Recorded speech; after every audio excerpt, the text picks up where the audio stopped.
तो बेटा आज अपनी जीपी का मेरे ख्याल से थर्ड लेक्चर है ना।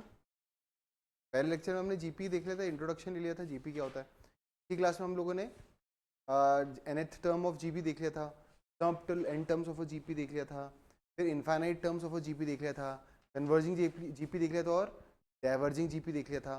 फिर हम लोगों ने प्रीवियस क्लास में मैंने कुछ क्वेश्चंस करवाए थे और geometric mean was the last topic. तो अपन आज शुरुआत ही कहाँ से करते हैं, आप देखो ज्योमेट्रिक मीन है ना, अपने नोट्स में देख लेना, ये मैंने करवा दिया था। बताओ यहाँ पे ज्योमेट्रिक मीन में प्लूरल है कि सिंगुलर है? सिंगुलर है। ज्योमेट्रिक मीन मैंने सिंगुलर लिखा हुआ है, तो सिंगुलर का मतलब एक ज्योमेट्रिक मीन। तो इसके फॉर्मूले बहुत सिंपल से हैं, जैसे एक अरिथमेटिक मीन होता था ना, वैसे एक ज्योमेट्रिक मीन होगा। तो अगर मेरे पास दो नंबर्स हैं, अच्छा इसके आगे मैंने बोला था कि this topic is constraint for positive numbers. Positive numbers किस लिए? क्योंकि इसके फॉर्मूले में फ्रैक्शनल पावर्स आएंगी, तो कोई नेगेटिव ना हो जाए। तो अपना ये जो पूरा टॉपिक है वो सिर्फ किसके लिए कंस्ट्रेंट है? पॉजिटिव नंबर्स के लिए। तो अगर मेरे पास दो नंबर्स हैं ए और बी, तो उनका ज्योमेट्रिक मीन क्या होगा? ए बी की पावर हाफ प्रोडक्ट और उसकी पावर रूट, या फिर रूट ए बी भी लिख सकता हूँ। अगर मेरे पास दो की जगह तीन हो ए बी सी, तो उनका ज्योमेट्रिक मीन क्या होगा? ए बी सी का प्रोडक्ट का cube root, which is nothing but cube root of A B C. अगर मेरे पास चार होते तो ए बी सी डी चार टर्म्स होती, तो उनका अर्थमेटिक मीन क्या होगा? ज्योमेट्रिक मीन नहीं, geometric mean that would be A B C D की power 1/4, that would be the fourth root of A B C D. और इसी कंसेप्ट को अगर मैं एक्सटेंड करूं, मेरे पास अगर ज्योमेट्रिक मीन निकालना हो of N numbers a1 a2 a3 up till an, तो that would be nothing but their product a1 into a2 into a3 dot dot dot up till कहाँ तक? an, और उसका nth रूट, इसको मैंने बहुत ही स्टाइलिश तरीके से लिखवाया होगा, I am very sure. i is equal to 1 से लेकर n, ai की पावर n। जितने लोग अर्लियर क्लासेस में नहीं आए उनको मालूम होना चाहिए पाई का मतलब होता है प्रोडक्ट, जैसे सिग्मा का मतलब क्या होता है? समेशन का मतलब क्या होता है? एडिशन। जैसे सिग्मा का मतलब क्या होता है? प्रोडक्ट। बताओ आई को 1 डालूंगा तो a1 आएगा, आई को 2 डालूंगा तो a2 आएगा, आई को 3 डालूंगा तो a3 आएगा, a1 a2 a3 a4 a5 up till n, और उसकी पावर 1/n है। तो वापस से उसकी पावर क्या है? 1/n। तो हम क्या लिख सकते हैं? तो हम लिख सकते हैं nth रूट ऑफ, तो nth रूट को अभी 1/n ही रहने देता हूँ, nth root of pi i is equal to 1 से लेकर n ai, लिख लें इसको। तो it's a very simple formula that is there for finding the geometric mean. तो क्वेश्चन के अंदर हम सीधा सीधा कोई बोलेगा फाइंड द ज्योमेट्रिक मीन, तो निकाल लेंगे। वो ज्योमेट्रिक मीन निकालने को इतनी बड़ी बात नहीं है, फिर क्वेश्चन के अंदर उस चीज़ को देखेंगे। क्या ये क्लियर है? तो let's come to the last topic of GP. ये तो आपने पिछली क्लास में भी कर लिया था। तो we coming to the last theory of GP, that is insertion of geometric means. ये तो मालूम एग्जैक्टली यही थ्योरी हमने एम्स में भी पढ़ा था। हमने क्या पढ़ा था? Insertion of arithmetic means. तो अगली जो थ्योरी है, बताओ उसको आगे चलें। तो अगली जो थ्योरी है दैट इज, लिखें इंसर्शन। और ना आज की पूरा लेक्चर है, उसके बाद हम लोग क्वेश्चंस के ऊपर डिस्कस करें। Insertion of GMs. बताओ यहाँ पे जीएम्स के आगे मैंने प्लूरल लिखा हुआ है। प्लूरल का मतलब एक ज्योमेट्रिक मीन नहीं, कई सारे। तो आगे बढ़ने से पहले, थ्योरी लिखने से पहले सीधा एक क्वेश्चन ही करते हैं। देखें क्वेश्चन, क्वेश्चन है insert 5 GMs, insert 5 GMs between, insert 5 GMs between 4 and 256, 4 and 256। अब इसकी कहानी एकदम वैसे ही पढ़ते हैं जैसे हम लोगों ने अरिथमेटिक मीन की पढ़ी थी, है ना। पहले तो एक क्वेश्चन में हम लोग शुरुआत कर रहे हैं, फिर इससे जो लर्निंग लेंगे उसको हम स्टैंडर्डाइज कर देंगे, फिर वो हमारे हैशटैग्स बन जाएंगे। बताइए 4 और 256 अभी कितने नंबर्स हैं? दो। ये दो नंबर्स एपी में कि जीपी में? नहीं पता, क्योंकि एक सीक्वेंस को बनाने के लिए, एक सीक्वेंस को बनाने के लिए मिनिमम कितनी टर्म्स चाहिए? 3। याद है ना, 2 टर्म्स अगर कोई दे दे तो कोई सीक्वेंस है ही नहीं, उसको ना आप एपी डिक्लेयर कर सकते हो ना जीपी डिक्लेयर कर सकते हो। To create a sequence, create a progression, I need at least 3 terms. तो अभी ये 2 टर्म्स मुझे दे रखी हैं 4 and 256, ना तो ये एपी में ना ही जीपी में। इनके बीच में कितने जीएम्स इंसर्ट करने हैं? 5। तो उनका नाम कर देते हैं G1, G2, G3, G4 और G5। अब आपको मालूम है ये चीज मैं पहले बता चुका हूँ। पहले कितनी टर्म्स थी, उनके बीच में कितने नंबर्स इंसर्ट किए हमने, तो टोटल मिला के कितने नंबर्स हो गए। अगर ये जीएम्स हैं तो ये 7 नंबर्स जीपी में होने चाहिए। अगर ये क्या है जीएम्स, तो ये सारे 7 के 7 नंबर किस में आना चाहिए? जीपी में। बताओ इस जीपी में फर्स्ट टर्म कितनी है? 4। कॉमन रेशियो क्या है? पता नहीं। नंबर ऑफ टर्म्स कितनी है? 7। और सातवीं टर्म क्या है? सातवीं टर्म क्या है? 256। इस सातवीं टर्म के डेटा को यूज करके हम आर निकाल लेंगे। बताओ सातवीं टर्म ऑफ जीपी का फॉर्मूला क्या था? ए आर की पावर 7 - 1। ये कितना था? 256। इसलिए प्रैक्टिस करनी चाहिए थी। अगर आपने बेसिक क्वेश्चंस की प्रैक्टिस कर ली होगी कि ये फला फला टर्म निकालें आप जीपी की, तो आपको पता होगा कि एन टर्म का फॉर्मूला होता है ए आर की पावर n - 1। बताओ ए क्या है? 4। आर क्या है? पता नहीं। ये 6 है। 256 क्या होता है? 2 की पावर 5 क्या होता है? 32। 2 की पावर 6 क्या होता है? 64। 2 की पावर 8। बताओ ये क्या होगा? 2 स्क्वायर और ये हो गया आर की पावर 6 इज इक्वल टू 2 की पावर 8। बताओ यहाँ से आर की पावर 6 किसके बराबर आएगा? 2 की पावर 6 के। बताओ यहाँ से आर की वैल्यूज क्या आएंगी?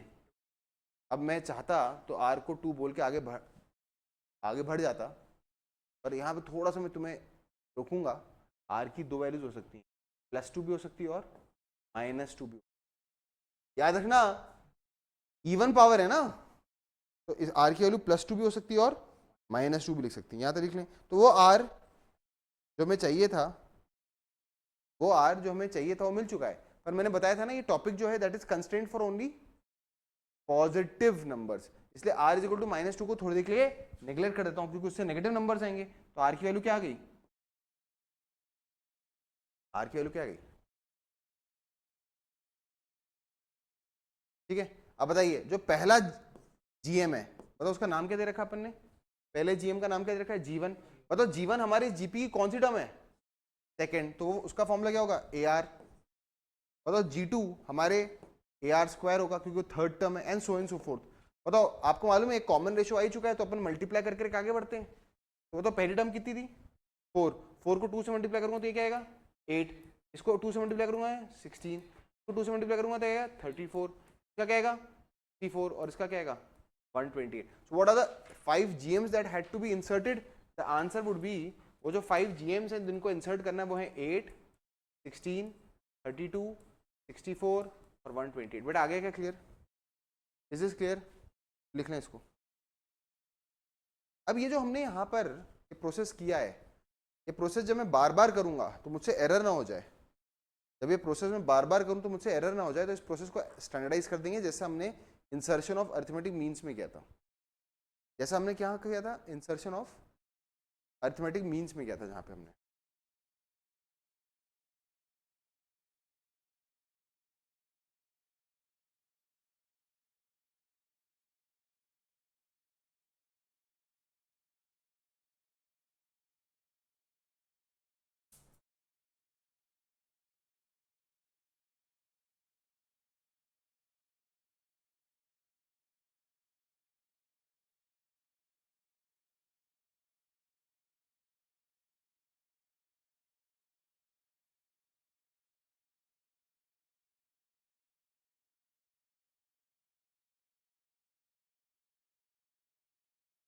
करें आगे। चलिए तो स्टैंडर्डाइज कर लेते हैं इस प्रोसेस को, पूरे प्रोसेस को स्टैंडर्डाइज कर लेते हैं।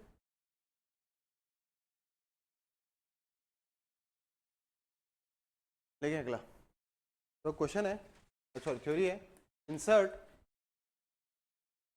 n GMs between A and B। A और B के बीच में आपको n GMs इंसर्ट करने हैं, n ज्योमेट्रिक मीन्स इंसर्ट करने हैं। बताओ स्टार्ट करते हैं जैसे हमने सोचा था। बताओ हमारे पास कितने नंबर्स हैं ऑलरेडी? 2, A और B। ना तो ये AP में ना ही है GP में। इनके बीच में कितने GMs इंसर्ट करने हैं? n। बताओ पहले का नाम दे देता हूँ G1, अगले नाम देता हूँ G2, अगले का नाम देता हूँ G3 and so on, last का नाम दे दिया Gn। बताओ ये पहले कितने टर्म्स थी?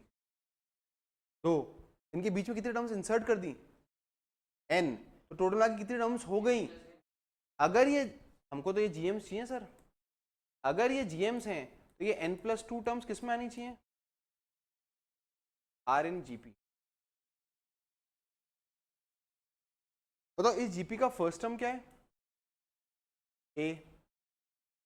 इसका कॉमन रेशियो क्या है? पता नहीं। कॉमन रेशियो क्या है? पता नहीं। पर इसकी जो n+2th टर्म है वो पता है। बताओ इसकी n+2th टर्म क्या होगी? b। अरे n+2th टर्म पता है ना, b। बताओ n+2th टर्म ऑफ जीपी का फॉर्मूला क्या होगा? a r की पावर n+2 -1। ये किसके बराबर है? b। मतलब a r की पावर कितना? n+1। ये b के बराबर है। बताओ यहाँ से r की पावर n+1 कितना आएगा? b/a। तो यहाँ से r की वैल्यू आ जाएगी b/a होल की पावर 1/+1। और ये हैशटैग भी है, ये हैशटैग भी है। अब देखो याद करने का तरीका बताता हूँ। कितने लोगों को मालूम है यही सेम चीज हमने एम्स में किया था? तब कॉमन डिफरेंस को याद है किसी को? कॉमन डिफरेंस का फॉर्मूला क्या था जब एम्स इंसर्ट किए थे? तो कॉमन डिफरेंस का फॉर्मूला क्या था? पलट के देखना, b-a/n+1 था। क्या था वहां पे? b-a/n+1। एपी का माइनस जीपी का डिवीजन। b-a की जगह क्या है? b/a। और एपी का डिवीजन, एपी का मल्टीप्लीकेशन डिवीजन जीपी की पावर होती है। तो वहां पर अगर मैं जस्ट रिकॉल करवा रहा हूँ, जब हमने एम्स के लिए पढ़ा था ना ये चीज, वहां पे कॉमन डिफरेंस का फॉर्मूला था b-a/n+1। तो b-a की जगह b/a आ गया है। और ये कितने से मल्टीप्लाई हुआ है? b-a 1/n+1 से ना, वो 1/n+1 इसकी पावर हो गई है।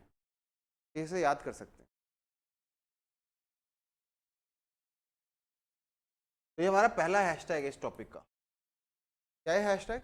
अगर मैंने ए और बी के बीच में n ज्योमेट्रिक मीन्स इंसर्ट किए तो जो कॉमन रेशियो होगा, जो कॉमन रेशियो होगा वो होगा a होगा b/a 1/n+1। b/a 1/n+1।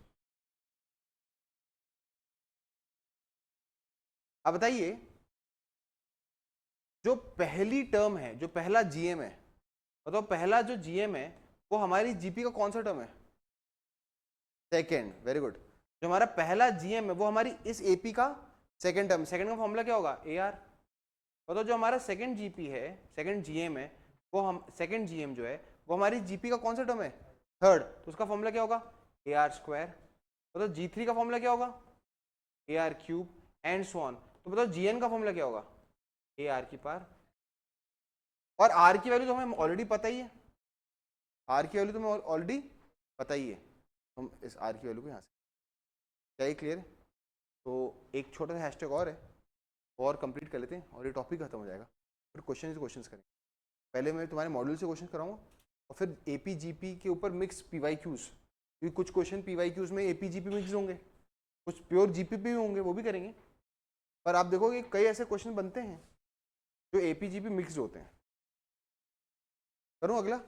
देखें अगला हेडिंग डालेंगे, प्रोडक्ट ऑफ इंसर्टेड जीएम्स। इसी के अंदर एक छोटी हेडिंग है, सब हेडिंग है, product of inserted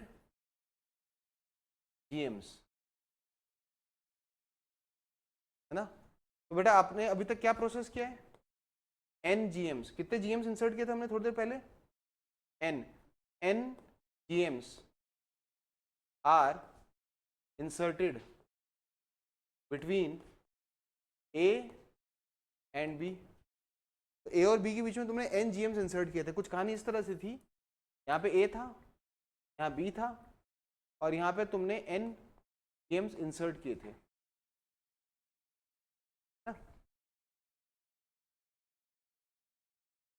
N जीएम्स insert किए थे। बताइए हमारा कॉमन रेशियो का फॉर्मूला क्या था जो पहला हैशटैग बना? b/a 1/n+1। इसको साइडलाइन रखते हैं अभी। अब मुझसे क्या पूछा गया है? I need to find product of inserted GMs, product of inserted GMs. बताओ what is the product of inserted GMs? What are the inserted GMs? g1 g2 g3 and up till gn। तो मुझे निकालना क्या है? g1 into g2 to g3 dot dot dot up till कहाँ तक? GN। बताओ अभी थोड़ी देर पहले मैंने बताया था G1 का फॉर्मूला क्या था, G1 हमारी GP का कौन सा टर्म है, सेकंड, तो आया था AR। बताओ G2 क्या था, AR स्क्वायर, G3 क्या था, AR क्यूब। बताओ GN इस तरह से क्या आएगा, AR की पावर N। बताओ A कितनी बार मल्टीप्लाइड होगा, N टाइम्स। A कितनी बार मल्टीप्लाई होगा, N टाइम्स। और बताओ R की पावर क्या आएगी, 1 + 2 + 3 + 4 डॉट डॉट डॉट अपनी कहाँ तक, N। अभी मैं इसको साधारण तरीके से करके दिखा रहा हूँ, थोड़ी देर बाद इसको मैं प्रॉपर्टी ऑफ जीपी से करके दिखाऊंगा, देखना ये प्रोसेस कितनी तेजी से होगा। बताओ कितने लोगों को मालूम है, हमने एपी में इसको स्टैंडर्ड आउटकम के रूप में याद कर रखा था, देखते हैं कितने लोगों को याद है। What is the sum of the first n natural numbers, what is the sum of the first n natural numbers, मैंने करवा दिया था आपको, very good very good. Number वो था n इंटू n+1/2। बेटा इसलिए नोट्स बहुत इंपॉर्टेंट है रिवाइज करना। पर आर की वैल्यू तो हम ऑलरेडी निकाल चुके हैं, इस आर की वैल्यू को यहाँ सब्स्टिट्यूट कर देता हूँ, तो क्या आएगा, ये हो गया a की power n, what is r, b/a की पावर 1 ये r है, और इस पूरे की पावर कितनी रखी है, n इंटू n+1/, ये दोनों मालूम है कि एक्सपोनेंशियल प्रॉपर्टी लगाएंगे तो ये दोनों कैंसिल आउट हो जाएंगे क्योंकि मल्टीप्लाई हो जाएंगे, तो फाइनली हमारे पास आएगा क्या, a की power n b/a power n/2। इसको सिंप्लीफाई करोगे, बताओ यहाँ पे a की पावर n है, यहाँ पे नीचे से क्या आएगा, a की पावर n/2, तो a की पावर n में से n/2 माइनस होगा तो a की पावर n/2 बचेगा ना, और ये क्या आएगा, b की पावर n/2। प्लीज लिख लें यहाँ तक, क्या आंसर आया। इस आंसर को अगर मैं थोड़ा सा बेटर तरीके से लिखूं तो कितने लोग समझ सकते हैं कि इसको मैं ऐसे लिख सकता हूं, ए बी की पावर हाफ होल की पावर n, अरे ए बी की पावर हाफ होल की पावर n, और व्हाट इज ए बी की power half, is root a b की पावर n। और कितने लोग समझ सकते हैं, और कुछ नहीं, अगर मैं a और b का जीएम निकालने को बोलता, सिंगुलर जीएम, तो क्या होता, रूट ए बी, तो रूट ए बी की पावर n होता है वो। बताओ what are the two hashtags, अगर मेरे पास a और b दो नंबर्स हैं, के बीच में मैंने कितने जीएम्स इंसर्ट किए, इस टॉपिक के दो हैशटैग जो हमें याद रखनी चाहिए। अगर मैंने a और b के बीच में n जीएम्स इंसर्ट किए तो कॉमन रेशियो का फॉर्मूला क्या है, b अपॉन a अपॉन 1 की पावर b/a होल की पावर 1/n+1, और उसके प्रोडक्ट का फॉर्मूला क्या है, रूट ए बी की पावर n। क्या ये चीज समझ में आई क्या, तो इसको कॉपी कर लें, इसको हैशटैग बना दूंगा अभी।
ठीक है,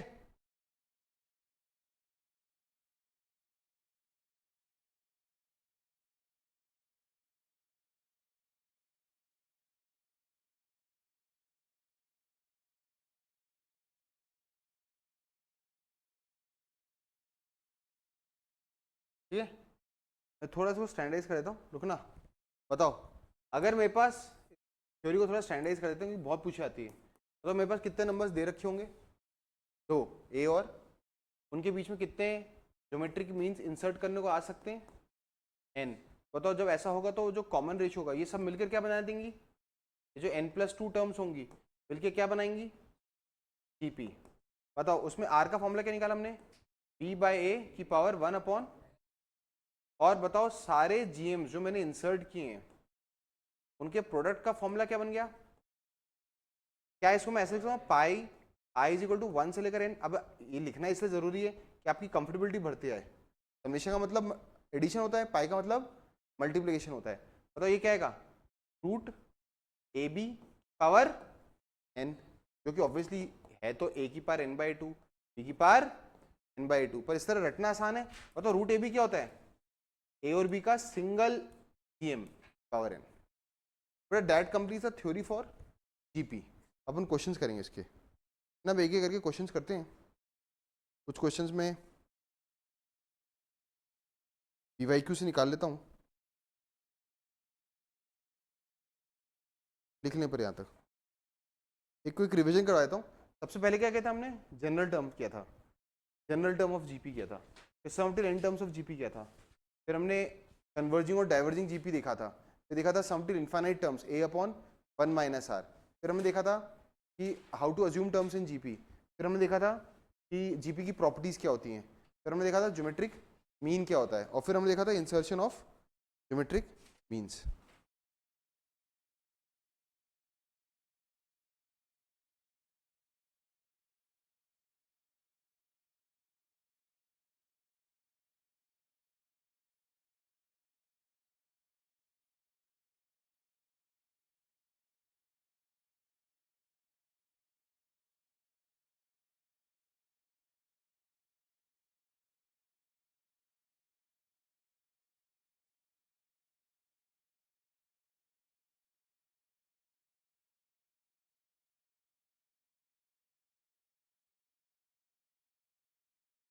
करें एक क्वेश्चन करते हैं, पहले अपने मॉड्यूल से कुछ क्वेश्चंस करते हैं।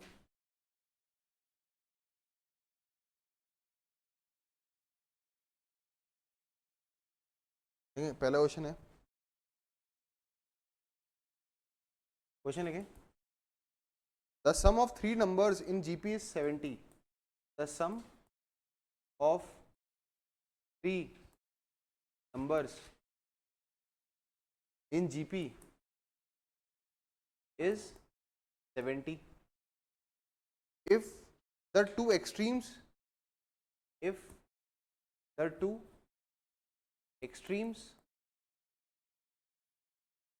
be multiplied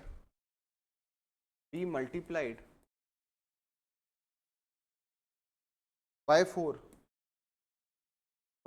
एक्सट्रीम समझ में आता है ना, चार तीन नंबर्स में एक्सट्रीम क्या होगा, कोने वाले। If sum of three numbers in GP is 70, if two extremes be multiplied by 4 and the mean by 5 and the mean by 5, comma, the products are in, the products जो products आ रहे हैं, the products are in AP। Question है find the numbers, find the number. सबसे पहले important चीज है कि हमें क्वेश्चन समझ में आना चाहिए कि क्वेश्चन बोल क्या रहा है। सबसे पहले तो हमें क्वेश्चन समझ में आना चाहिए कि क्वेश्चन बोल क्या रहा है।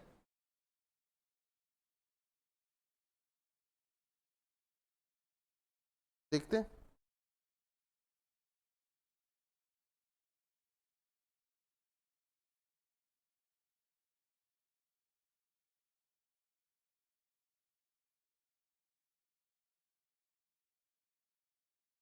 तो पीवाईक्यू थोड़े से ओपन कर लेता हूँ।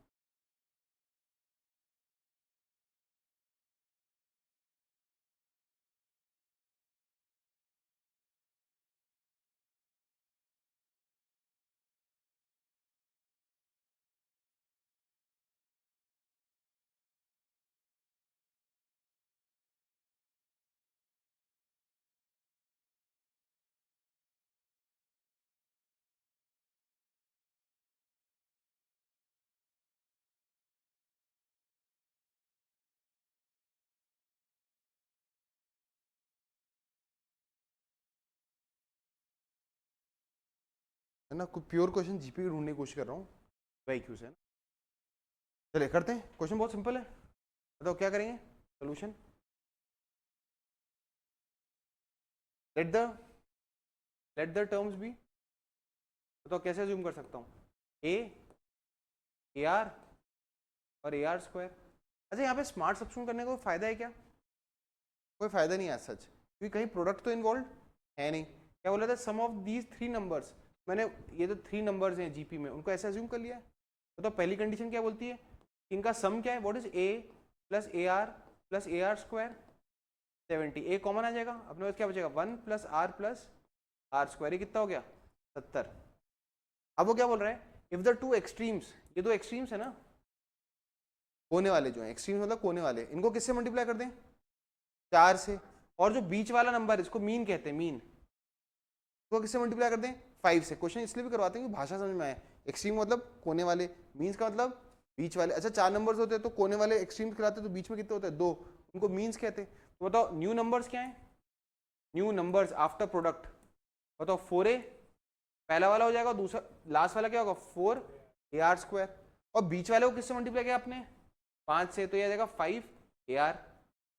क्या बोला जा रहा है कि ये जो द प्रोडक्ट्स, ये जो प्रोडक्ट्स आपने निकाल लिया, अब ये किस में है एपी में।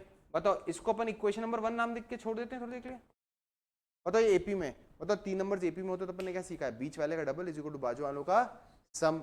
ए बी सी अगर एपी में होते हैं, ए बी सी अगर एपी में होते हैं तो 2b is equal to A plus C होता है ना, तो इंप्लाइज यहाँ से क्या आएगा twice into 5ar is equal to 4a plus 4ar square. ये तो लग रहा है यहाँ से ए तो कैंसिल हो ही जाएगा, बचेगा क्या अपने पास 10r इज इक्वल टू ये क्या आएगा 4 प्लस 4r स्क्वायर। 2 भी कैंसिल हो रहा है, मेरे को 2 पहले ही कैंसिल कर देना चाहिए था, पर ठीक है कोई बात नहीं। तो यहाँ से क्या आएगा 2r square minus 5r plus 2 is equal to 0। समझ में आया? बताइए यहां से हमारे पास क्या आएगा, स्प्लिटिंग द मिड टर्म करते हैं, ये क्या आएगा 2r square minus 4r minus r plus 2 is equal to 0। इसको यहां से सॉल्व करते हैं, बताओ क्या आएगा, और 2r कॉमन आएगा, 2r माइनस 1 क्या हो जाएगा r minus 2 is equal to 0। तो r की दो वैल्यू एक्सपेक्ट कर रहे हैं 1/2 और 2, दोनों ही वैलिड आंसर होंगे, देखना दो r की वैल्यूज एक्सपेक्ट कर रहे हैं हम लोग। बताओ कौन सा ऐसा नंबर इसका कैलकुलेशन थोड़ा आसान है, बेटर, r को 2 ले लेते हैं। वैसे एक चीज याद रखना, r अगर 2 लोगे तो a अकॉर्डिंगली शिफ्ट हो जाएगा, और r को अगर 1/2 लोगे तो a अपने आप चेंज होगा। इस r की वैल्यू को मैं 2 लेके आगे सॉल्व कर लेता हूँ। Put r is equal to 2 in 1, r को अगर मैं 2 डालता हूँ 1 में तो 2 का स्क्वायर 4, 4 प्लस 2 6 प्लस 1 7, तो मेरे पास क्या आएगा इंप्लाइज 7a इक्वल टू 70। तो यहाँ से a की वैल्यू क्या आ गई 10, a की वैल्यू क्या आ गई 10। क्वेश्चन बोला था फाइंड द नंबर्स, बताओ वो नंबर्स थे कौन, a ar और ar स्क्वायर। क्या आपको a आ चुका है, हाँ 10 आ चुका है, और r क्या ले लिया था हमने 2, तो बताओ हमारे आंसर्स क्या होंगे 10 20 40। तो लिख लें मेरा आंसर 10 20 40, 10 20 40। अच्छा सर अगर मैं r को हाफ लेता तो चेंज हुआ था, नहीं r को हाफ लेते ना तो बताओ a मेरे ख्याल से 40 आया था, तब आंसर आता 40 20 10, तब क्या था। तो अगर हमारा आंसर अगर अभी इंक्रीजिंग आए तो दूसरे के सिनेरियो से वो डिक्रीजिंग आ जाएंगे, पर नंबर्स तो वो तीनों सेम ही रहेंगे ना, तो अपना आंसर क्या होगा 10 20 एंड 40।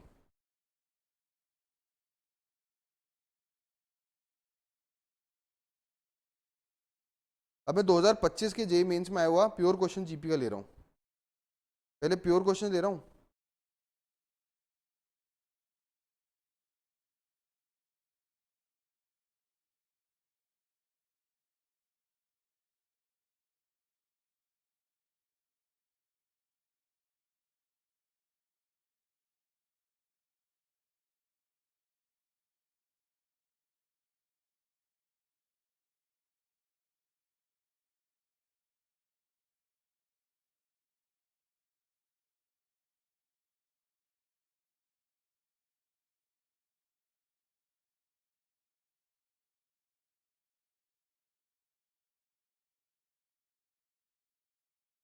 बट एपी क्वेश्चन ज़्यादा आए हुए हैं।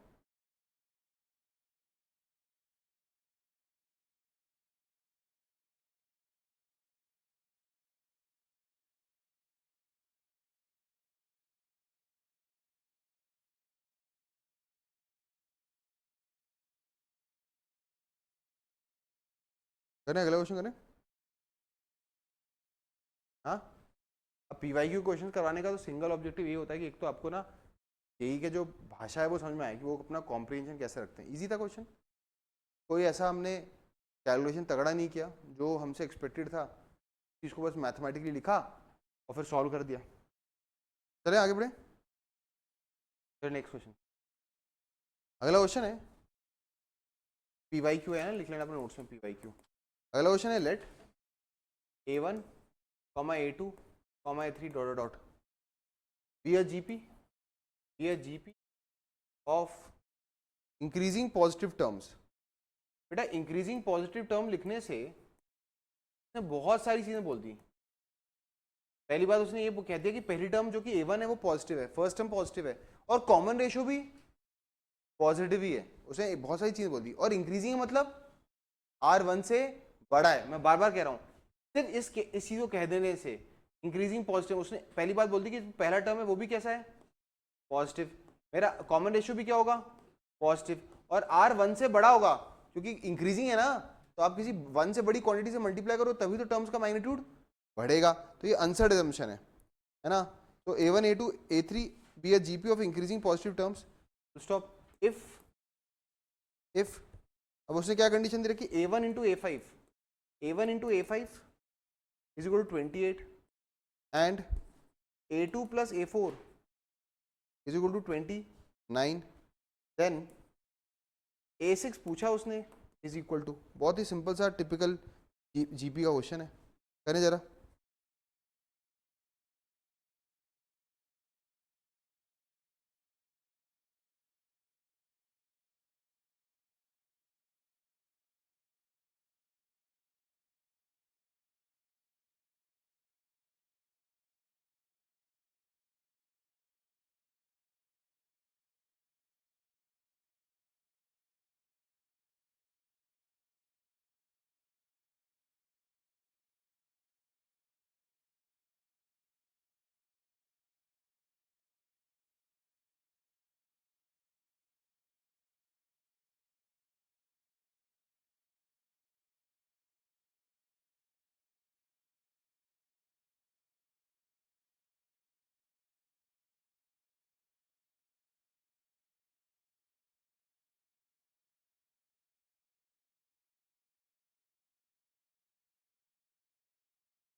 करें,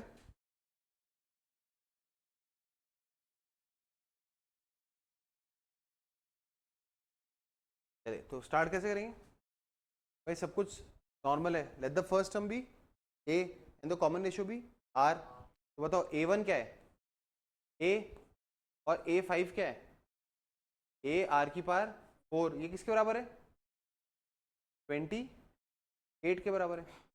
यहाँ से हमारे पास क्या आएगा, A स्क्वायर टू R की पावर 4, ये किसके बराबर है, 28 के। तो भी एज इट इज यहीं छोड़ देते हैं। और सेकंड कंडीशन क्या कहती है, A2 प्लस A4। और सेकंड कंडीशन क्या कहती है, A2 क्या होगा, AR, A2 मतलब सेकंड टर्म, तो A4 क्या होगा, AR क्यूब। ये कितना दे रखा है, 29। यहाँ से एक कॉमन आ जाएगा, क्या आएगा अपने पास, R प्लस R क्यूब, ये कितना आएगा, 20। यहाँ से A, एक काम करो R भी कॉमन निकाल लो, क्या आएगा, 1 प्लस R स्क्वायर, कितना आएगा, 29। अब सुनना बड़े ध्यान से, मैं एक काम कर रहा हूँ, इन दोनों को सॉल्व करना है, कितना मालूम है, इन दोनों को सॉल्व करना ही है, पर कंडीशन मुझे R पे पता है। मैं क्या करता हूँ, इसका स्क्वायरिंग करता हूँ, मतलब इसका स्क्वायरिंग करने पे क्या आएगा, A square R square 1 plus R square का होल स्क्वायर, ये कितना आएगा बेटा, 29 का स्क्वायर। इसको सेकंड मान लेता हूँ। अब मैं क्या करता हूँ, इक्वेशन नंबर 2 को इक्वेशन नंबर 1 से डिवाइड करता हूँ। क्यों कर रहा हूँ, क्योंकि यहाँ का A स्क्वायर और यहाँ का A स्क्वायर कैंसिल हो जाएगा, तो लेफ्ट हैंड साइड से लेफ्ट हैंड साइड डिवाइड होगा, राइट हैंड साइड से राइट हैंड साइड डिवाइड होगा। तो बताओ लेफ्ट हैंड साइड क्या है सेकंड का, A square R square 1 plus R square का होल स्क्वायर, ये है 29 का स्क्वायर डिवाइड बाय, मतलब ये क्या है नीचे कि 28 है ना, तो क्वेश्चन चेंज करो 28 ही होगा, कि बड़ा लंबा खिंच गया तो इस तरह से। तो और करामाती सौगात कर सकते थे क्या हम लोग,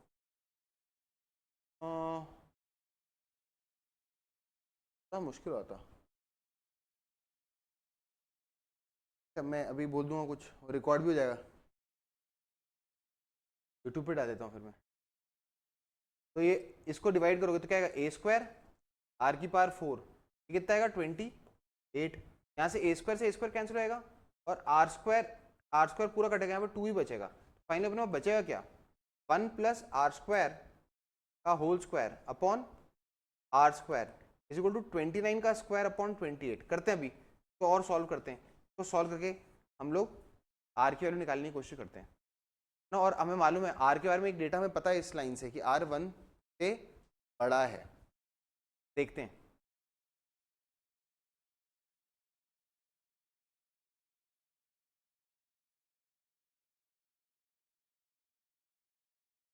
इनफैक्ट मुझे सॉल्व करने की जरूरत भी नहीं है, यार ध्यान से ऑब्जर्व करो,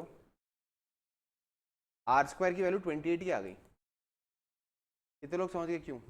देख अगर आर स्क्वायर 28 है तो यहाँ डाल दे 28, तो 1 प्लस 28 29 का स्क्वायर ही दिख रहा है ना यहाँ पर, तो आर स्क्वायर की वैल्यू 28 ही है। तो ये तो स्मार्ट, हमने कंपेयर ही कर लिया ना। देयर वाज नो पॉइंट तुम इसको बैठ के सॉल्व करते तो बड़ा लंबा टाइम लगता, और तुम्हें नहीं लगता, देख ऊपर भी स्क्वायर है यहाँ भी स्क्वायर है, नीचे आर स्क्वायर है, तो अगर आर स्क्वायर 28 है तो 1 प्लस आर स्क्वायर अपने आप ही 29 हो जाएगा। तो हमने इसको सॉल्व ही नहीं किया और बिना सॉल्व किए बता दिया कि आर स्क्वायर की वैल्यू कितनी है 28। आर स्क्वायर 28 है, खत्म। आर स्क्वायर की वैल्यू कितनी आ गई 28। अब इसको अपन 1 में पुट कर देंगे, आर स्क्वायर 28 आ गया।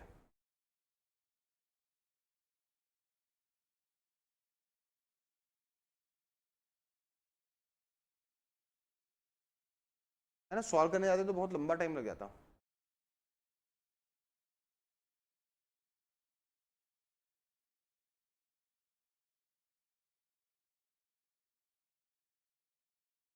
ये मैंने यहाँ पे स्क्वायरिंग किया बेटा, और ये आंसर मैंने कंपैरिजन से कर दिया है।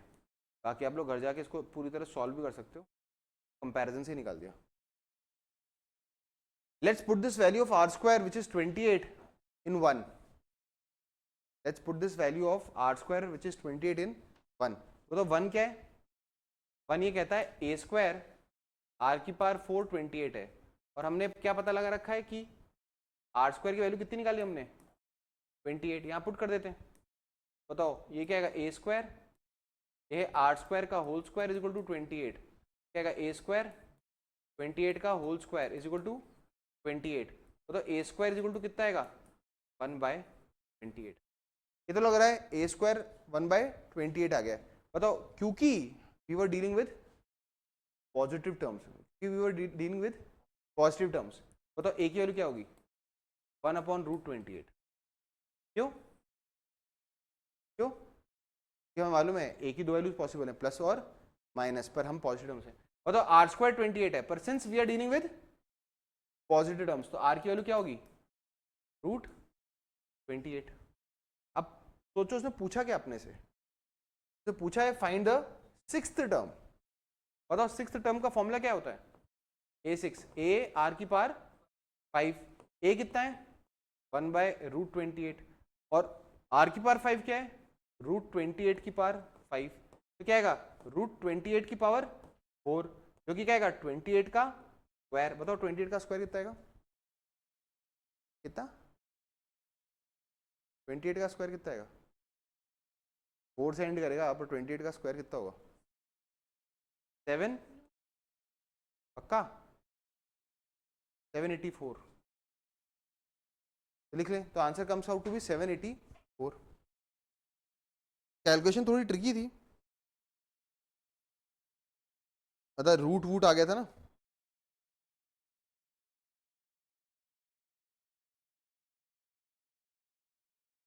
पर आपने देखा होगा कि पीवाईक्यू की जो भाषा है, एक बार भाषा को ऑब्जर्व कर लो एक बार को, क्या आपको नहीं लगता एक छोटी सा स्टेटमेंट था तो हमें थोड़ा ध्यान देना था।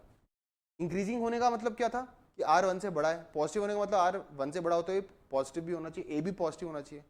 इसलिए जब हम बीच में अटके तो आर स्क्वायर अगर 28 है, आर की 2 वैल्यूज पॉसिबल थी, प्लस √28 एंड माइनस √28, पर हमने √28 ही लिखा। इस तरह से ए स्क्वायर की वैल्यू 1/28 आई, पर ए की हमने ए की वैल्यू ली प्लस 1/√28, फिर यहाँ वैल्यूज पुट कर दी और कैलकुलेशन कर दिया। तो आंसर कितना आ गया 780। एक और क्वेश्चन करते हैं।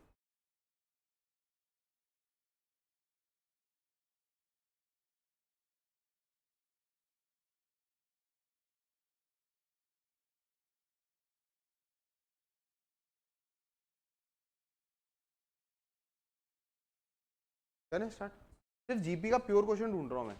कुछ ऐसे क्वेश्चन है जिसमें एपी जीपी मिक्सड है या थोड़ा सा आगे का भी टॉपिक है, पर मैं प्योर जीपी का क्वेश्चन ढूंढ के करवा रहा हूँ अभी।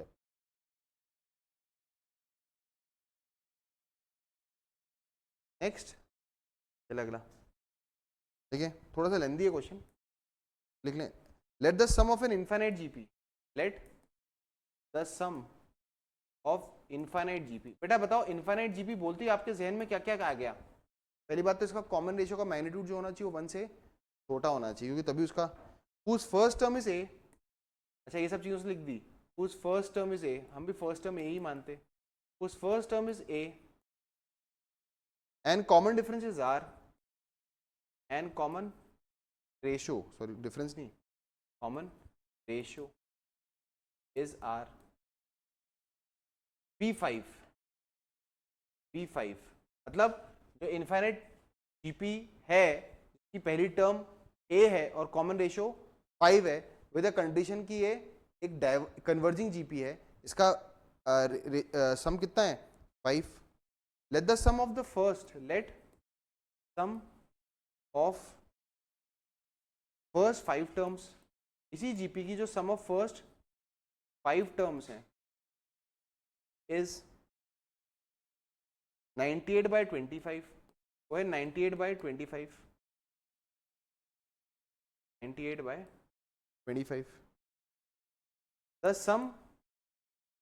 sum of first 21 terms, अभी यहाँ पे खत्म हो गया, ये खत्म हो गया, क्या आगे नया टॉपिक, नया एक क्वेश्चन चालू हो गया, सेकंड पार्ट हो गया इस क्वेश्चन का। The sum of the first, मैं ये सब एक्सप्लेन इसलिए कर रहा हूँ कि अपन क्लास के अंदर PY2 डिस्कस कर रहे हैं, पर याद रखना इस स्टेज के बाद एक नया पार्ट चालू हो रहा है क्वेश्चन का, वो दोनों पार्ट आपस में मिल जाएंगे फिर। The sum of the first 21 terms of AP, कोशिश मैंने की थी प्योर जीपी का क्वेश्चन मिले, पर इसमें भी एपी आ गया। whose first term is, whose first term is 10 AR, whose first term is 10 AR, nth term is AN, nth term is AN, nth term is AN, and common difference is, and common difference is 10 AR square, 10 AR square,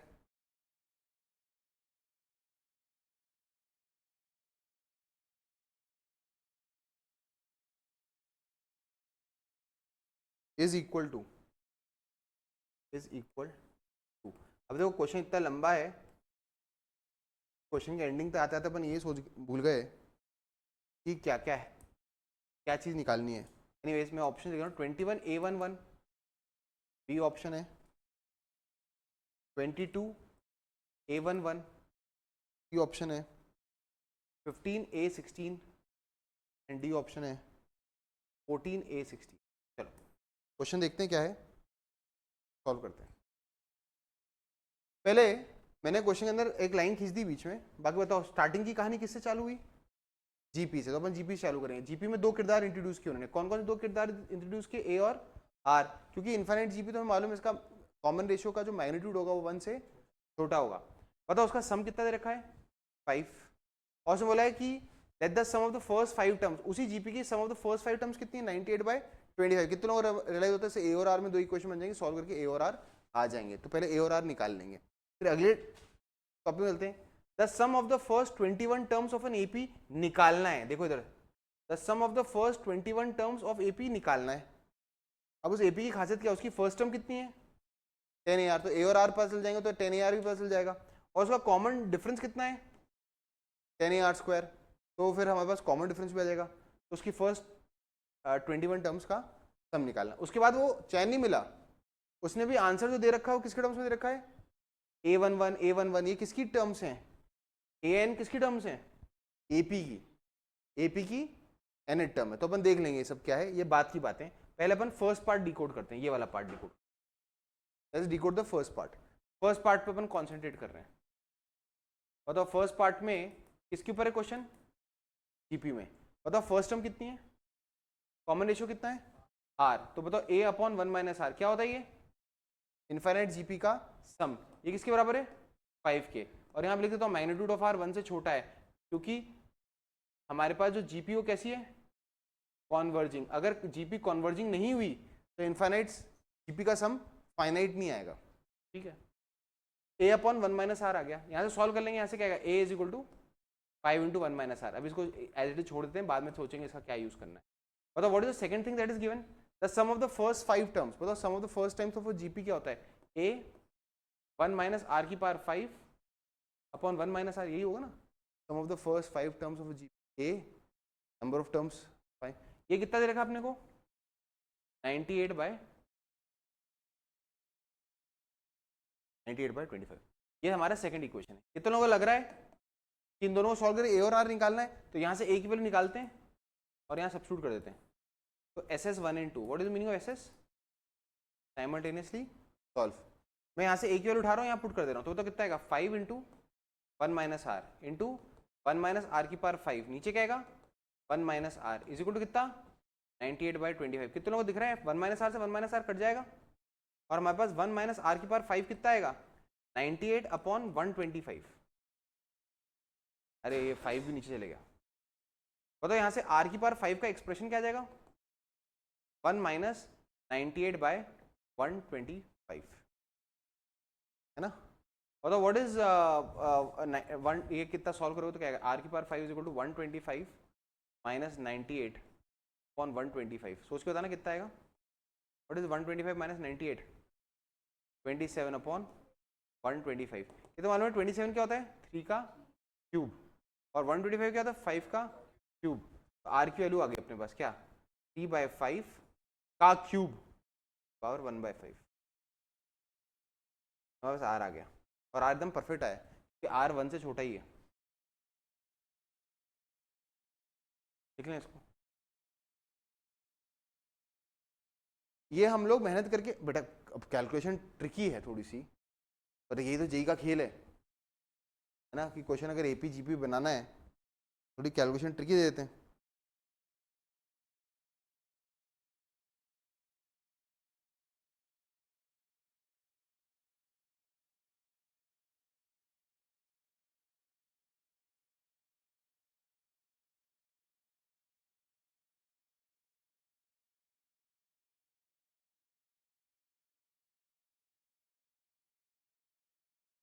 याद रखना हमने common ratio निकाल लिया किसका GP का, मतलब हमारे एक किरदार आ गया है। ये जो किरदार है ना ए और आर, ये हमारे अगले पार्ट के अंदर यूज होंगे। और तो आर आ चुका है, तो ए की वैल्यू निकालने के बस आर की वैल्यू यहाँ पुट कर देते हैं। Obviously it's not a very easy task, पर लेकिन मैं अगली स्लाइड पे लिख देता हूँ। तो आर की वैल्यू क्या निकाली हमने 3/5 ना, की पावर कितना आया था 3/5,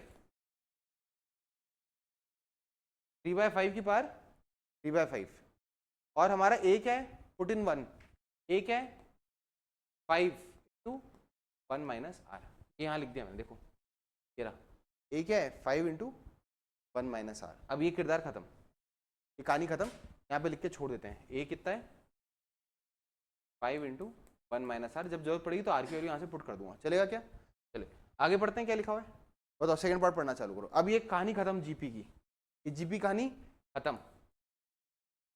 अब किसकी कहानी चालू एपी की। बताओ हमें निकालना क्या है उस एपी का, पढ़ो पहले लाइन का पढ़िए, सम ऑफ द फर्स्ट 21 टर्म्स। मतलब मैंने यहाँ लिख लिया, अपने बड़ा बड़ा क्या निकालना है S21, ये हमसे निकालने को बोला गया है।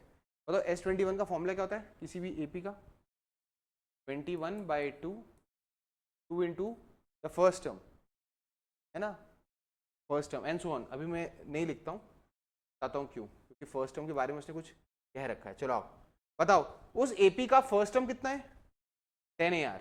बताओ इस एपी का ए क्या है 10 AR। मैं अब ए वो कंफ्यूज करने के लिए लिखा हुआ है, मैं थोड़ी देर के लिए इसको फर्स्ट टर्म लिखता हूँ। तो फर्स्ट टर्म कितना है 10 AR। बताओ 10 ए की वैल्यू क्या है 5 इंटू 1 माइनस आर, और आर की वैल्यू तो आर ही है, और आर ये लिखा हुआ मैंने येलो से। बताओ कितना आएगा 50 आर इंटू 1 माइनस आर। ये मेरी क्या है फर्स्ट टर्म किसकी,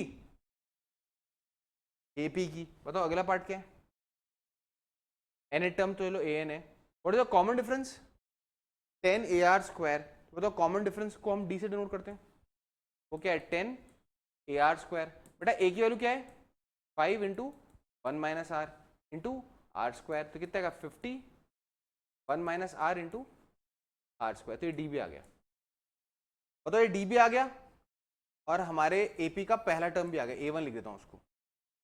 अब हमें निकालना है क्या सम टिल 21 टर्म्स। बताओ सम टिल 21 टर्म्स का फॉर्मूला क्या होगा, 21/2 2 into A1 plus 21 minus 1 into D. बताओ इसमें सब्स्टिट्यूट करना चालू करते हैं, ये 2 कैंसिल हो जाएगा, 21 A1 plus 10D, A1 plus 10D। यहाँ पर 10D क्या होता है, इनफैक्ट इतना करने की जरूरत ही नहीं थी इस क्वेश्चन में मतलब क्या बताऊँ मैं, इसमें जो पूछा गया था ना उसमें इस आर की जरूरत ही नहीं है। बताओ आंसर तो वैसे ही आ जाएगा एक तरीके से। बताओ ये 21 दिख रहा है क्या आपको, 21 दिख रहा है क्या, मतलब सेकंड पार्ट का जरूरत ही नहीं है, सेकंड पार्ट के ऐसा कोई जरूरत नहीं है। सम ऑफ द फर्स्ट 21 टर्म्स निकालना है, देखना कैसे। मतलब A1 प्लस 10D किसका फॉर्मूला होता है, A11, तो 21 A11। तो हमने जो स्टार्टिंग का कैलकुलेशन किया था उसका कोई यूज ही नहीं निकला। अब ये क्यों था, एक तो उस क्वेश्चन बनाने वाले ने कोशिश की होगी कि हम एपीजीपी का कोई प्यारा सा क्वेश्चन बनाएंगे, पर इसमें जो आर का हमने कैलकुलेशन किया उसका ऐसा कोई यूज ही नहीं निकला, कि जो ऑप्शन दे रखे थे उसमें जीपी वाले पार्ट का यूज ही नहीं था, तो बस आपका समय खराब करने के लिए कोशिश की गई थी। तो अगर थोड़ा सा कैलकुलेशन कर ज़्यादा यहाँ बैठ के मैं सॉल्व करने लग जाता, उससे अच्छा मैंने क्या किया, मैंने सीधा एपी वाले पार्ट में चले गया और एपी वाले पार्ट में देखा मेरा आंसर तो बिना कुछ किए ही स्ट्रेट अवे आ गया, क्योंकि उसके जितने भी ऑप्शन थे वो तो A1 A11 A11 A16 के टर्म्स में थे। जैसे मैं देखा कि A1 प्लस 10D आया तो मुझे दिख रहा है कि ये जो होता है किसी भी एपी का कौन सा टर्म होता है, 11th टर्म होता है T11, तो इसको हम 21 इंटू A11 लिख सकते हैं और वो ऑप्शन में दिख गया मेरे को, तो आंसर है। क्या ये क्लियर है, लिख लें इसको।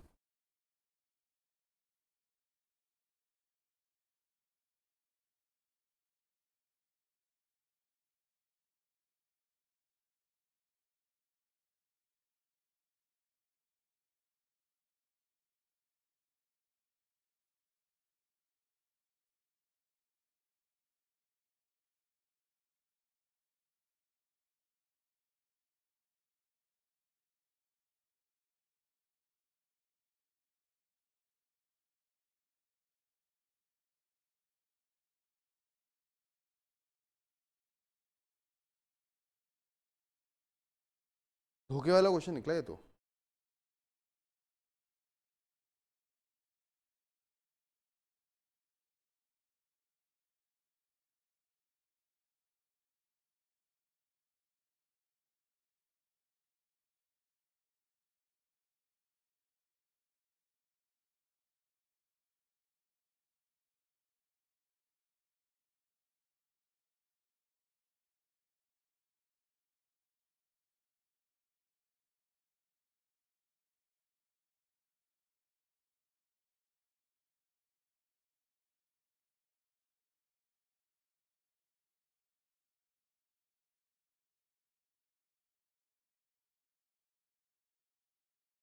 नाइन्थ वाले क्वेश्चन में अपने जरूरत ही नहीं पड़ी ना किसी चीज़ की, वही देख रहा हूँ यार, इतना गरीबो गरीब क्वेश्चन क्यों दे दिया उसने।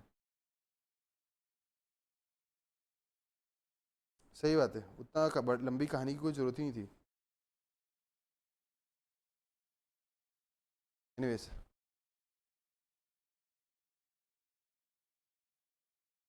अगर डालेंगे harmonic progression, harmonic progression.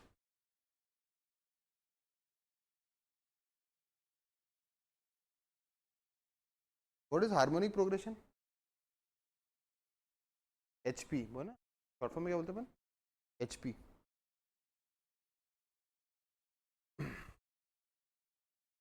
Harmonic progression last series है ये बेसिक। सब मजे की बात क्या है, इसकी खुद की कोई ज्यादा थ्योरी तो है ही नहीं, ठीक है। HP HP, harmonic progression. अब हार्मोनिक प्रोग्रेशन क्या होता है?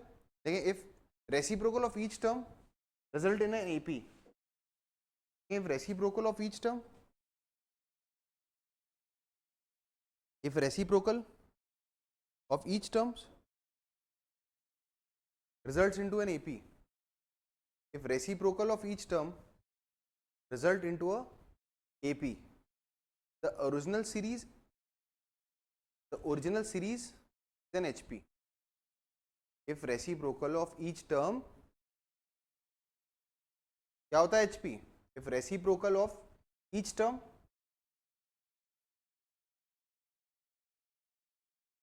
results into a AP, then the original series is a HP, है ना?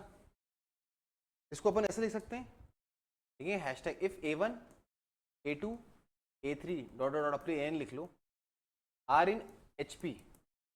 अगर ये टर्म्स HP में है तो सिंपल इसका मतलब है इनका जो रेसिप्रोकल है 1/A1 1/A2 1/A3 and so on up till 1/AN are in AP. अगर कुछ टर्म्स HP में है उनकी पहचान बड़ी सिंपल है कि हर एक का अगर रेसिप्रोकल करोगे तो रिजल्टेंट किस में आएगा? AP में आ जाएगा.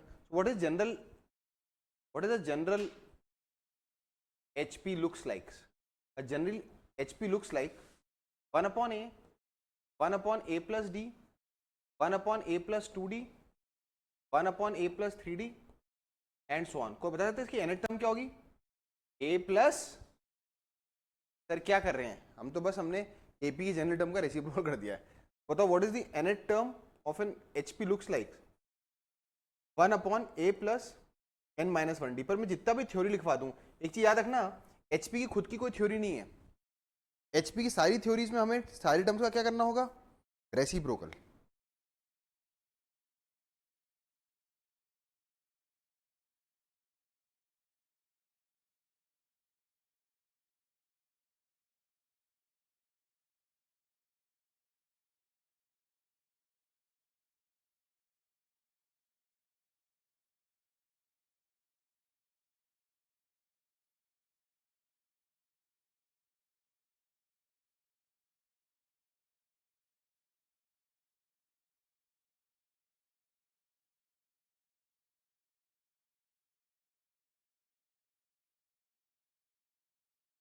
क्लियर है? तो इसकी कोई थ्योरी नहीं है.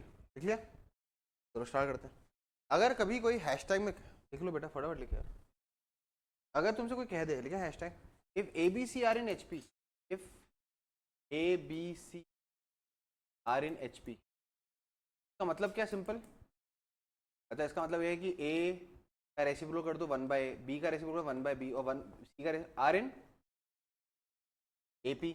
और आपको मालूम है अगर 3 लोग AP में होते हैं तो बीच वाले का डबल इक्वल टू बाजू वालों का सम, है ना? अब यहां से दो चीजें हो सकती हैं, या फिर ऐसे भी लिख सकते हैं, या तो ये इसको ये इंप्लाई करेगा, या तो इसका मतलब ये भी होता है 1/B minus 1/A is equal to 1/C minus 1/B. क्योंकि अगर ये AP में तो इनका कॉमन डिफरेंस होगा, तो 1/B minus 1/A is equal to 1/C minus 1/B. मतलब यहां से क्या आएगा? ऐसा आएगा 2/B equal to A plus C upon AC. तो बड़ी इंपॉर्टेंट चीज आती है, B is equal to 2AC upon A plus C. तो अगर कभी किसी क्वेश्चन में लिखा आ जाए कि ABC HP में है तो सीधे से याद आना चाहिए कि B इज इक्वल टू जो बीच वाला टर्म होगा ना वो क्या होगा? 2AC upon A plus C. या फिर अगर हम यहाँ पर थोड़ा सा सिंप्लीफाई करें तो यहाँ से आएगा A minus B upon AB equal to B minus C upon BC. B से B कैंसिल हो जाएगा, A minus B upon B minus C would count to be A by C.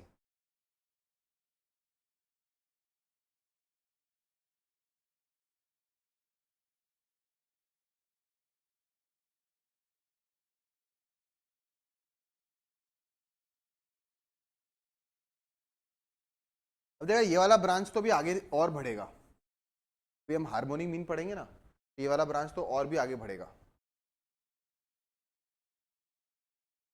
ये वाला ब्रांच तो भी और आगे बढ़ेगा, ये वाला सॉरी. पर थोड़ा सा अपन ना let's concentrate on this branch. ना, ये जेई के पॉइंट ऑफ व्यू से थोड़ा सा ना कुछ क्वेश्चंस में इसकी ये वाला ब्रांच जो हमने निकाला है ना, इसके बारे में थोड़ा सा हम लोग एक हैशटैग और लिख लेते हैं। आगे बढ़ूँ क्या? क्लियर है? बताओ इस वाले ब्रांच में क्या लिखा है? A minus B upon B minus C, A minus B upon B minus C. Look very carefully. अगर कोई तुमसे कहता है if A B C are in AP, बताओ इसका क्या मतलब है? Can you tell me what would be A minus B upon B minus C? कोई बता सकता है क्या आंसर आएगा? बेटा अगर ये एपी में ए माइनस बी का जो डिफरेंस होगा वही बी माइनस सी का डिफरेंस होगा ना, ये तो लग रहा है एक तरह से बन ही आएगा ना, क्योंकि ए माइनस बी का जो डिफरेंस होगा, ये एपी लिखा हुआ मैंने, तो जो ए और बी के बीच का डिफरेंस होगा वही तो बी और सी के बीच में डिफरेंस होगा। तो बताओ आंसर क्या आना चाहिए? आंसर क्या आना चाहिए? 1। आंसर आना चाहिए 1। तो ये होता है 1, और इसको मैं जानबूझ के 1 को लिख रहा हूँ ए बाय ए, जैसे याद होने में आसानी हो जाए। क्या लिख रहा हूँ इसको? ए बाय ए कट के 1 ही आएगा। चलो, अगर if A B C are in GP, बता सकते हो what would be A minus B upon B minus C? देखो ध्यान देखना, ये तो मालूम है कि बी क्या होगा, नहीं बी ए आर होगा ना, तो अगर मैं थोड़ा सिंप्लीफाई करूं तो ए होगा, बी क्या होगा? ए आर, और बी यहाँ से होगा ए आर, और माइनस ये क्या होता है? A are square, a cut जाएगा तो 1 minus r upon 1 minus r square. क्या इसको लिख सकता हूँ? 1 upon 1 plus are.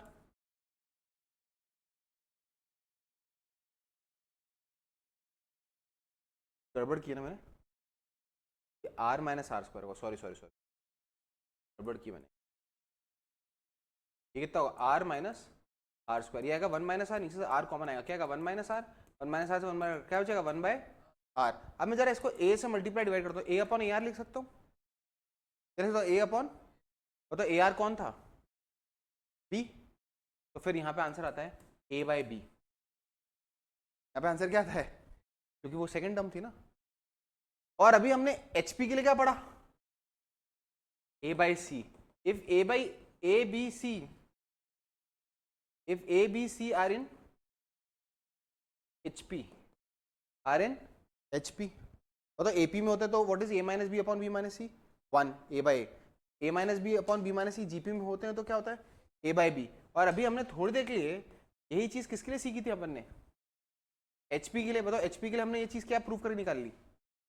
It is A minus B upon B minus C equal to A by C. तो बेटा ये ना जेई के लिए कुछ कुछ क्वेश्चन में बहुत ही अच्छा आउटकम होता है, इसे लिख लें। बाकी तो आपको मालूम है जो रेगुलर आउटकम है वो क्या है? रेगुलर, इधर देखो, रेगुलर आउटकम जो अपने को पता होना चाहिए वो क्या होता है? अगर एबीसी एपी में है तो बीच वाले का डबल जोड़ बाजू वालों का सम, ये एपी के लिए। बताओ जीपी में क्या है? बीच वाले का स्क्वायर इक्वल टू बाजू वालों का प्रोडक्ट। क्या बोला मैंने? बीच वालों का स्क्वायर इज इक्वल टू बाजू वालों का प्रोडक्ट। और अभी अपन ने एचपी में क्या निकला था? बीच वाला जो होता है B, that is 2ac upon A plus C. ये रेगुलर आउटकम्स हैं, ये रेगुलर आउटकम्स हैं एपी होने पे, जीपी होने पे और एचपी होने के। पर लेकिन ये जो मैंने यहाँ पे साइड में आउटकम्स लिखे हैं ये स्पेसिफिकली जेई के लिए थोड़े इंपॉर्टेंट होते हैं, वो भी कुछ सिलेक्टेड क्वेश्चंस में। तो लिख लेंगे इसको।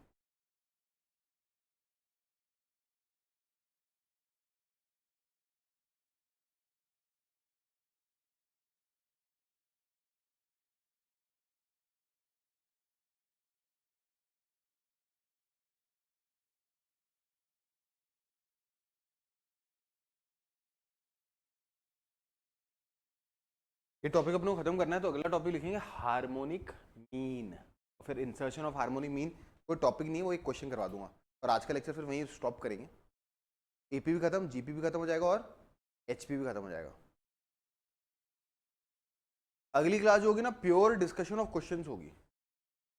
अगली क्लास जो होगी वो क्या होगी? Pure discussion of questions. Clear? तब तक आप अपने मॉड्यूल से एपी जीपी एचपी के बेसिक क्वेश्चन करना चालू कर दोगे। चलें आगे बढ़े। बताइए अगर एबीसी एपी में तो एक रेगुलर आउटकम क्या है? 2b is equal to A plus b, पर एक एक थोड़ा जेई के पॉइंट ऑफ व्यू से एक और आउटकम क्या अपने को पता होना चाहिए, a minus B upon B minus C is equal to 1। और तो अगर ए बी सी जीपी में तो बीच वाले का square B square is equal to A C. पर एक थोड़ा जेई के पॉइंट ऑफ व्यू से जो इंपॉर्टेंट आउटकम वो क्या है, a minus B upon B minus C क्या होना चाहिए, a बाई बी। और अगर एच पी की बात करें तो रेगुलर तरीका क्या, ए बी सी अगर एच पी में तो B is equal to 2ac upon A plus C. पर एक छोटा सा जो जेई के लिए इंपॉर्टेंट आउटकम है, एक और दूसरा नजरिया जो हमें पता होना चाहिए वो है A minus B upon B minus C is equal to A by C. अभी कैसे कुछ स्पेसिफिक क्वेश्चन में यूज होगा वो तो अपन अभी क्वेश्चन डिस्कशन के अंदर देखेंगे, पर आपकी थ्योरी में आपको दोनों चीजें पता होनी चाहिए। आगे बढ़ते हैं, लास्ट लिखें हार्मोनिक मीन। बेटा मैंने एक मीन लिखा है कि मीन्स लिखा है, तो ये सिंगुलर है।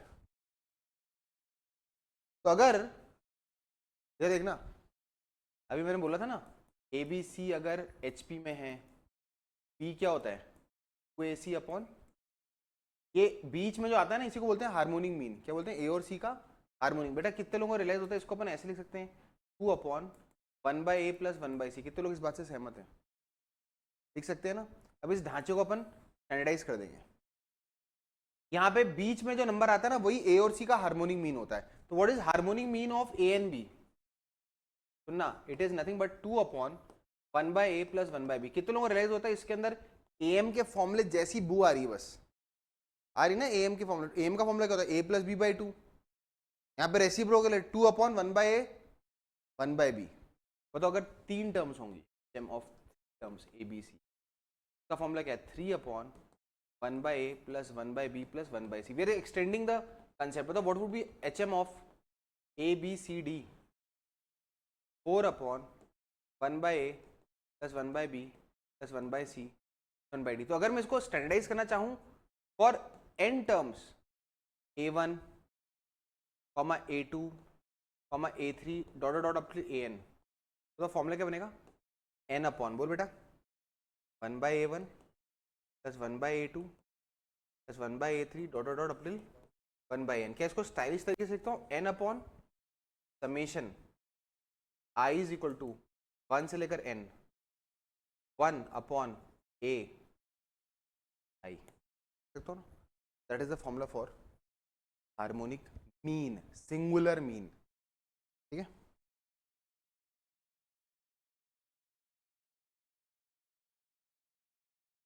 so before we end the session let's do a single question on insertion of harmonic means। आपको अगली क्लास में जिसमें अपन क्वेश्चन का डिस्कशन करेंगे में आने से पहले आपको क्या करना है, सबसे पहले इंपॉर्टेंट चीज़ है अपने सारे नोट्स रिवाइज कर लेना। एपी पढ़ा दिया, जीपी पढ़ा दिया, एचपी पढ़ा दिया, तो अपने सारे नोट्स रिवाइज कर लेना पहले तो।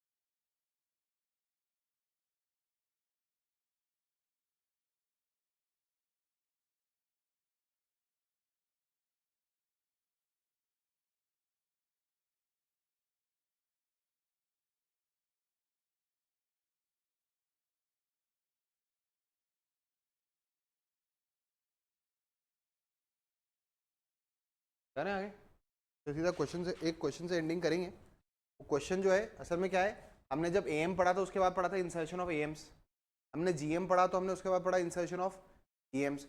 अब इंसर्शन ऑफ एचएम्स करके कोई पूरी थ्योरी पढ़ने की जरूरत नहीं है, समझ तो तुम चुके ही होगे। तो बस इंसर्शन ऑफ एचएम्स का एक क्वेश्चन कर लेते हैं सर। चले आगे, क्वेश्चन है, लिखें इंसर्ट 4 एचएम्स। एचएम्स का full form harmonic means between 2/3 and 2/18।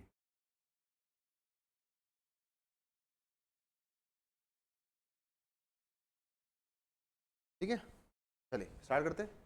कैसे करेंगे, सिंपल सा लॉजिक है, जो मैं तरीका बताया था वही चालू करेंगे। बताओ नंबर लाइन पे हमें कितने नंबर दे रखे हैं, 2। एक दे रखा है 2/3, दूसरा क्या दे रखा है, क्या ये एपी में कि जीपी में पता नहीं, पर इनके बीच में कितने एच एम्स इंसर्ट करने हैं? 4, उनका नाम देते हैं H1 H2 H3। बताओ ये टोटल वाले कितने नंबर्स हो गए? 5 नंबर्स। कितने नंबर्स हो गए? 5 नंबर्स। टोटल मिला कितने नंबर हो गए? 5 नंबर्स। ये 5 नंबर्स किस में होने चाहिए? Sorry sorry sorry sorry sorry sorry, ये टोटल मिला कितने नंबर हो गए? 6 नंबर्स। सॉरी, पहले 2 नंबर से और बीच में कितने इंसर्ट किया अपन ने? 4। तो टोटल मिला कितने नंबर हो गए? 6। ये 6 नंबर किस में होने चाहिए? HP में। तो ये जो HP में हो गए, तो ये जो H1 H2 H3 H4 है, ये क्या कहलाएंगे? हमारे HMs। पर HP खुद की थ्योरी तो कुछ है ही नहीं, तो अगर ये 6 नंबर्स HP में है तो इनके रेसिप्रोकल कौन कौन है? 3/2, 1/H1, 1/H2, 1/H3, 1/H4 और 18/2। बताओ ये किस में होने चाहिए? AP में। बताओ इस AP की फर्स्ट टर्म क्या है? 3/2। बताओ इसका कॉमन डिफरेंस क्या है? पता नहीं। पर इसका छठी टर्म क्या है? 18/2, जो कि 9 है। तो छठी टर्म का फॉर्मूला क्या होता है? A + 5D = 9। A की वैल्यू 3/2 है, तो 5D कितना आएगा? 9 - 3/2। तो क्या आएगा? 5D = कितना आएगा? 15/2, 18 - 3। तो यहाँ से D की वैल्यू कितनी आएगी? 3/2। बताओ इस AP का फर्स्ट टर्म तो हमें मालूम ही है, पर इस AP का बहुत बड़ी चीज मिल गई कि इस AP की कॉमन डिफरेंस कितना है? 3/2। तो बताओ 1/H1, 1/H1 इस AP की कौन सी टर्म है? Second term. वो कैसे आएगी? फर्स्ट टर्म में 3/2 ऐड करके। बताओ इसमें 3/2 ऐड करेंगे तो 3/2 + 3/2 3, फिर 3/2 में 3/2 ऐड करेंगे तो ये क्या आएगी? 3/2, 3 में 3/2 ऐड करो कितनी आएगा? 9/2, 9/2।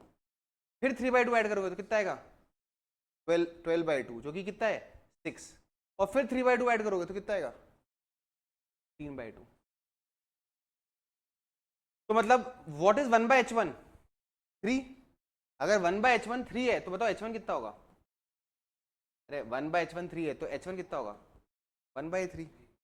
बताओ अगर 1/H2 9/2 है, H2 कितना होगा? अगर 1/H3 6 है, H3 कितना होगा? 1/6। अगर 1/H4 15/2 है तो H4 कितना होगा? 2/। हमारा आंसर बेटा, इज दैट क्लियर? बेटा अपने को क्या करना है अभी? आज मैंने आपके बेसिक सीरीज में AP GP HP आता है, सबकी बेसिक पार्ट खत्म कर दिया है। थ्योरी वाइज भी आर कंप्लीटेड।